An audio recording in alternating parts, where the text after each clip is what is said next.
భారతదేశంలో గంగా తర్వాత గోదావరి అత్యంత పవిత్రమైంది. మరి ఇప్పుడు 6 రాష్ట్రాల గురించి గుండా గోదావరి ప్రవహిస్తున్నప్పటికీ రాజమహేంద్రవరంలో గోదావరిగా పిలుస్తాం.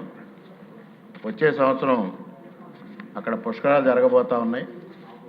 ఈ నేపథ్యంలో గోదావరి నదిలో కానీ గోదావరి కాలువల్లో కానీ విపరీతమైన కాలుష్యం ఉంది.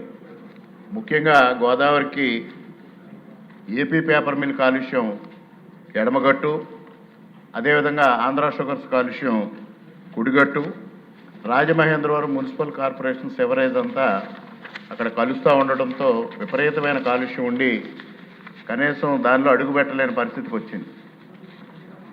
ఎన్ఆర్సీపీ నేషనల్ రివర్ కన్జర్వేషన్ ప్లాన్ కింద కేంద్ర ప్రభుత్వం కేంద్ర జలశక్తి మంత్రిత్వ శాఖ 88 కోట్ల రూపాయలు శాంక్షన్ చేసి ఆ పనులు పూర్తి చేయమని తెలియజేస్తే ఆగస్టు 2026కి ఫిబ్రవరి 2026కి పూర్తి అవ్వాల్సిన పనులు మరలా ఈ రోజు వరకు కూడా పూర్తి కాలేదు. ఫిబ్రవరి 2026 వరకు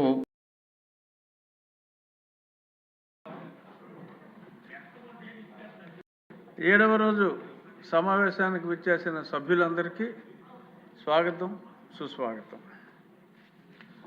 ఇప్పుడు క్వశ్చన్ అవర్, ప్రశ్నోత్తరాల సమయం.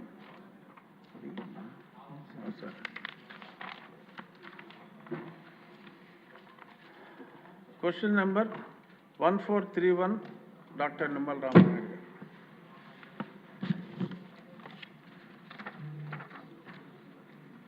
ధన్యవాదాలు అధ్యక్ష. మొదటి ప్రశ్నకు రెండవ ప్రశ్నకు సమాధానం. గోదావరి నది మరియు దాని కాలువల్లోని కాలుష్యాన్ని నివారించేందుకు ప్రభుత్వం సమగ్ర నిరోధక మరియు నియంత్రణ చర్యలను అమలు చేయనుంది. గుర్తించిన ఘాట్ల వద్ద స్నాన కార్యక్రమాల నియంత్రణ, నదిలో చెత్త పారవేయడంపై నిషేధం, తగిన శుచిత్వ మరియు ఘన వ్యర్థాల నిర్వహణ సదుపాయాల ఏర్పాటు, సంబంధిత శాఖల ద్వారా నీటి నాణ్యతపై నిరంతర పర్యవేక్షణ వంటి చర్యలు చేపట్టబడతాయి. రామకృష్ణారెడ్డి గారు. భారతదేశంలో గంగా తర్వాత గోదావరి అత్యంత పవిత్రమైంది. మరి ఇప్పుడు 6 రాష్ట్రాల గురించి గుండా గోదావరి ప్రవహిస్తున్నప్పటికీ రాజమహేంద్రవరంలో అఖండ గోదావరిగా పిలుస్తాం. వచ్చే సంవత్సరం అక్కడ పుష్కరాలు జరగబోతూ ఉన్నాయి. ఈ నేపథ్యంలో గోదావరి నదిలో కానీ గోదావరి కాలువల్లో కానీ విపరీతమైన కాలుష్యం ఉంది.